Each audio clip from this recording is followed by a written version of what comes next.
Rebonsoir. Cette fois-ci, pas de film, pas de série, mais quelque chose de complètement différent. Du jeu vidéo. Le spectateur rigoureux que vous êtes se demande déjà ce qu'est cette émission qui change de média à chaque fois. Sachez que vos interrogations sont prises en compte. Voici une PlayStation, cette console de jeu arrivée sur le marché en 1995 et qui, avec sa promesse révolutionnaire de 3D, a écrasé toute concurrence dans le sang avec sa ludothèque effroyable de jeux, dont une grande partie s'est pris un méchant coup de vieux.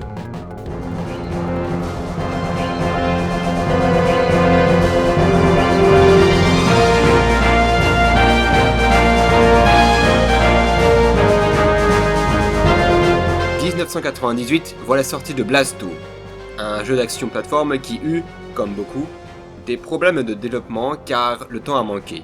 Les concepteurs ont bien réclamé à leur éditeur, la Sony Computer Entertainment America, de repousser la date de sortie, ça leur a été refusé.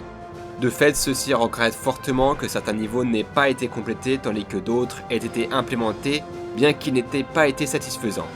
Le résultat est bien entendu perclus de défauts. Mais le jeu a quelque chose d'attachant, donc ce serait bête de l'enterrer trop vite. L'histoire n'est pas bien compliquée, écoutez donc.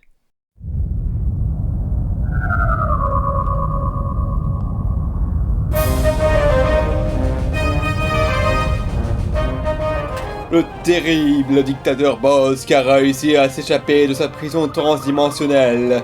Il est bien décidé à se venger en semant chaos et destruction. Il réduira les femmes à l'esclavage, mangera les enfants et violera le bétail. Le laitérien va avoir un drôle de goût.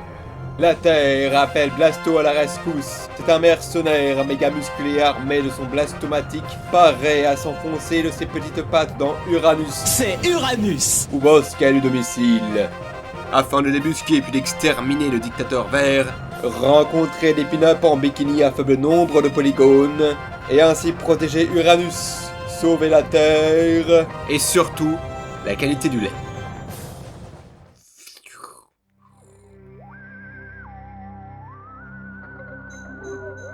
Le personnage est un hommage parodique à la SF pulp américaine des années 50. Cette espèce de littérature d'évasion avec des héros musclés et invincibles qui traversent des planètes hostiles sans aucune égratignure. Il y a une fois où ça tombe dans le mauvais goût. Pas étonnant de la part de développeurs qui ont laissé dans les fichiers une image pornographique cachée. Mais à part ça, c'est plutôt bon enfant, cartoon et léger. Appelle chez toi, Eddie! Le jeu est découpé en 13 épisodes, qui dans les faits constituent 7 niveaux, puisque certains épisodes servent de sous-niveaux. La version européenne a supprimé le 3e niveau, paraît-il pour rendre de la mémoire disponible pour les doublages étrangers. À sa sortie, le jeu fut frappé par une tragédie, le meurtre soudain de celui qui le portait de son seul nom. Phil Hartman, acteur très connu outre-Atlantique, célèbre membre du Saturday Night Live, vous le connaissez peut-être pour avoir été la voix originale de Troy McClure. Blasto fut son dernier projet, et son décès torpilla la campagne marketing du jeu et ses chances de succès. Mais sa voix charismatique est, pour beaucoup de joueurs outre-Atlantique, l'élément le plus mémorable du jeu. Il énonce chaque réplique avec un plaisir communicatif et crée une sympathie immédiate avec le personnage. A 200 tetrawatt death dealing power-up from hell! La version française n'a pas d'équivalent. Si Hartman prenait une voix virile et suave, l'inconnu doubleur français joue le gros muscle bêta et bourrin. 200 tétrawatts de force mortelle en direct de l'enfer! Son jeu n'est pas extraordinaire, mais il accomplit le travail de manière efficace, ce qui est déjà très bien pour le doublage d'un petit jeu PS1. Les cinématiques ne sont pas doublées pour une raison inconnue, mais c'est surtout la traduction qui pêche. Oh, elle est correcte, mais elle a du mal avec des termes techniques. Visiblement, la moquette du studio de doublage a été ignoblement massacrée pour servir de cigarette. C'est le même genre de gaffe que commet Metal Gear Solid 2. Copy that. Bon, Blasto Vassistas. C'est un jeu d'action et de plateforme où le héros éponyme a pour objectif d'atteindre la fin du niveau en débloquant sa progression par le biais d'interrupteurs, tout en exterminant les hordes d'aliens qui se téléportent à proximité pour épuiser sa barre de vie. Le jeu est difficile, parce qu'il est très facile de mourir, que ce soit par les phases de plateforme ou sous les tirs croisés, surtout que les ennemis apparaissent de manière impromptue comme dans Rayman premier du nom. En effet, Leur apparition se déclenche dès que le joueur arrive à un certain endroit ou récupère un certain objet. La venue des ennemis est annoncée par un signal sonore et un changement dans la musique, ce qui laisse au joueur un peu de temps pour réagir et espérer avoir l'inopportun avant qu'il n'ait tiré.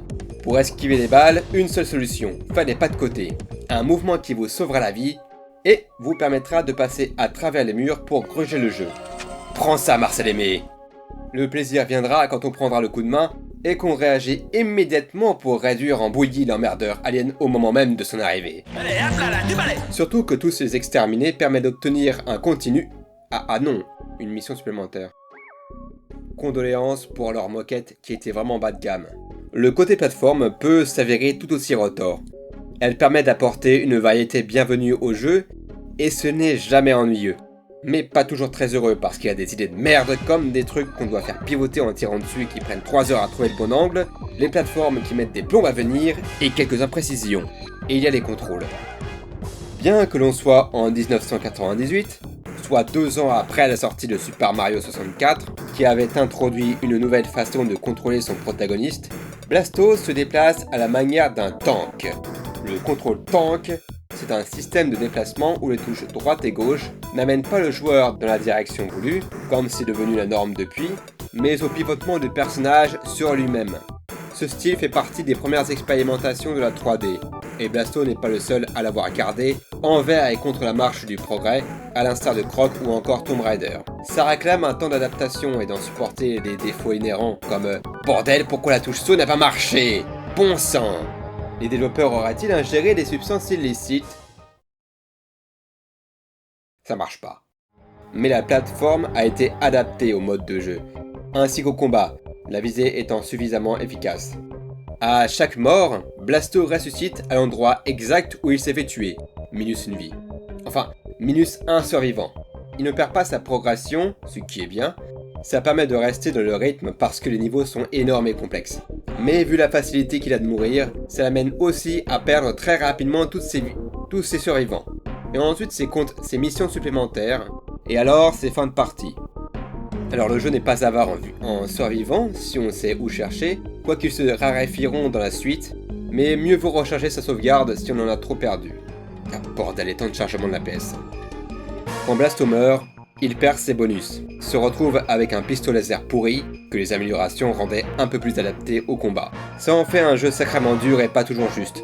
Fort heureusement, il n'est pas avare non plus en bonus, qui donne armes secondaires, augmente barre de vie, ou encore puissance de feu, et alors, bonjour le massacre. Récupérer une autre arme, c'est perdre l'ancienne. On peut pas les stocker, mais il y en a des tas posés un peu partout, d'une variété et d'une efficacité très satisfaisante.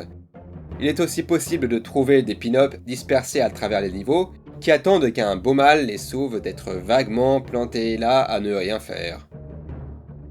Et les sauvés rechargent l'équipement, la vie, et donnent en plus 2 précieux survivants. Toutes les sauver, c'est débloquer une fin légèrement différente, et un menu secret dans l'écran titre qui permet d'afficher les filles. Comment puis-je t'aider, ma princesse? Délice de biche. T'es sans sas, tu sais.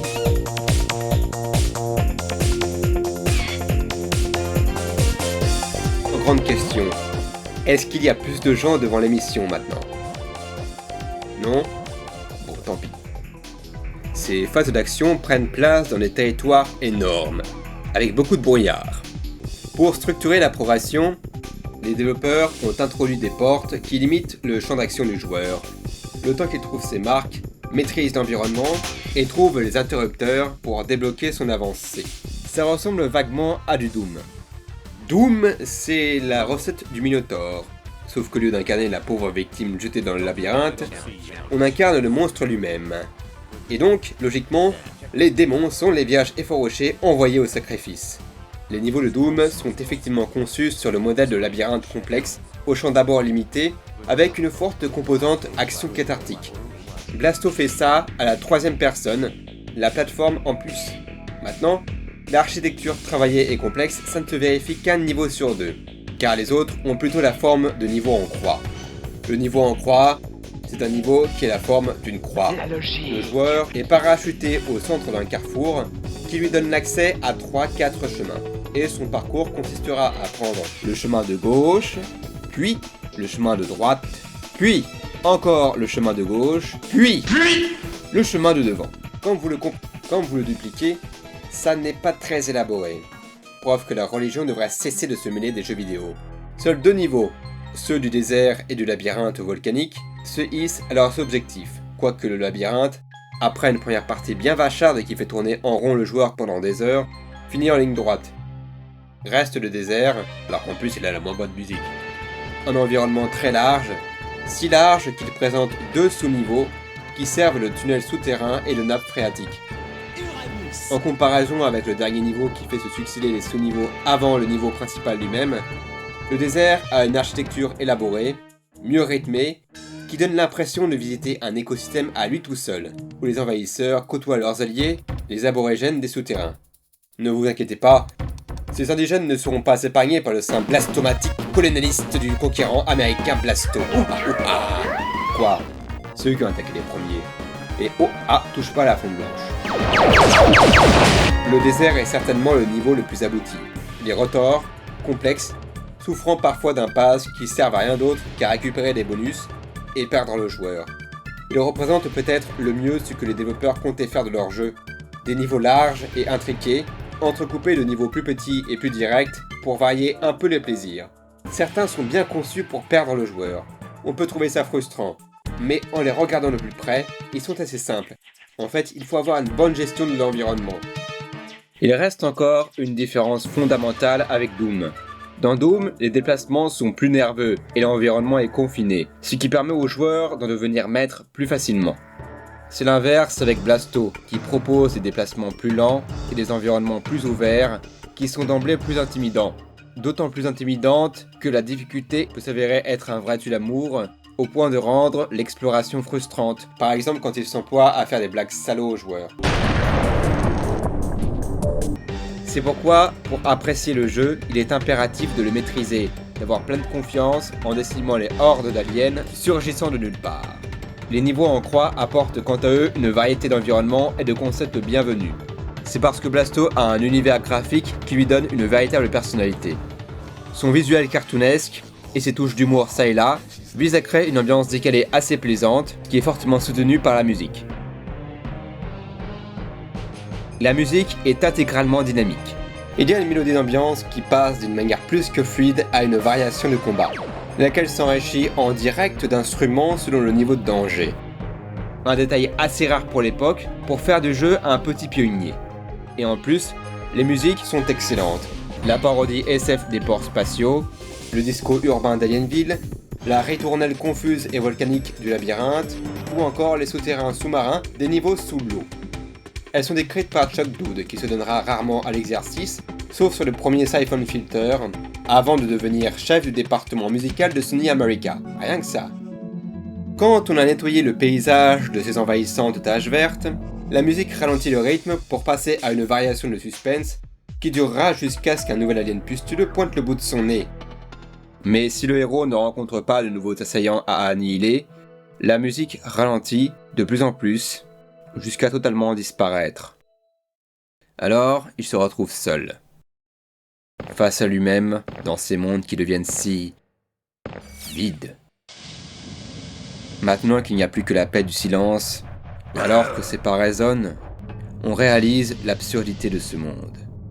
Le jeu semble totalement dépouillé quand il n'est pas rythmé par le combat. Il a perdu l'exacte raison pour laquelle il était conçu, ne laissant que le vide et cette sensation d'irréalité. Tout ce qu'il a fallu, c'est une erreur de réflexion de la part des développeurs, et Blasto se transforme en une expérience terriblement solitaire. Celle d'un homme qui a fait du combat décérébré sa seule voie, à tel point que l'absence de celle-ci devient insupportable. Seul moyen de se tirer de ce marasme profond, c'est d'espérer à un tournant rencontrer un alien qui lui aura échappé, pour relancer la musique et oublier sa condition humaine. C'est là que Blasto se déclare définitivement être un jeu d'action conçu autour de ces vagues d'ennemis. D'autant plus qu'ils sont si fréquents qu'en vrai, il est rare de voir le silence s'installer. C'est une erreur du département son d'avoir laissé la musique disparaître. dans n'importe quel autre jeu, le thème musical tourne en boucle, ce qui a l'avantage d'empêcher le joueur de se poser des questions à la con. Et puis c'est moins décourageant quand il s'est perdu et qu'il n'arrive pas à trouver l'interrupteur pour débloquer la voie. Blasto est un jeu exigeant, qui demande aux joueurs de faire preuve de maîtrise, c'est-à-dire qui n'est définitivement pas accessible. C'est une façon de faire qui marquait les jeux des années 80-90, destinés aux jeunes gosses qui avaient assez de temps à perdre pour racurer leur jeu jusqu'au bout. C'est donc très satisfaisant quand on a compris la bête, mais il n'arrive pas à se hisser à ses intentions. Le level design est inachevé et la difficulté parfois injuste. Il faut que le joueur soit exactement sur la même longueur d'onde que le jeu lui-même pour être prêt à pardonner tous ses défauts et plonger dans cet univers pulp parodique, avec les aspects foireux que ça implique. Alors on pourrait appliquer ce genre de paroles à de très mauvais jeux. Mais son level design inventif, aussi déficient soit-il, le plaisir qu'il y a à bousiller les ennemis, et l'ambiance parodique tendent à faire penser que Blasto, loin d'être une gemme, est un bon jeu. Mais c'est un bon jeu pour certaines personnes seulement. Bien, maintenant qu'on a sauvé le lait, quel sera le prochain arrêt d'écran baveux? Uranus? Non, au-delà même. Colonis. En route pour de nouvelles aventures.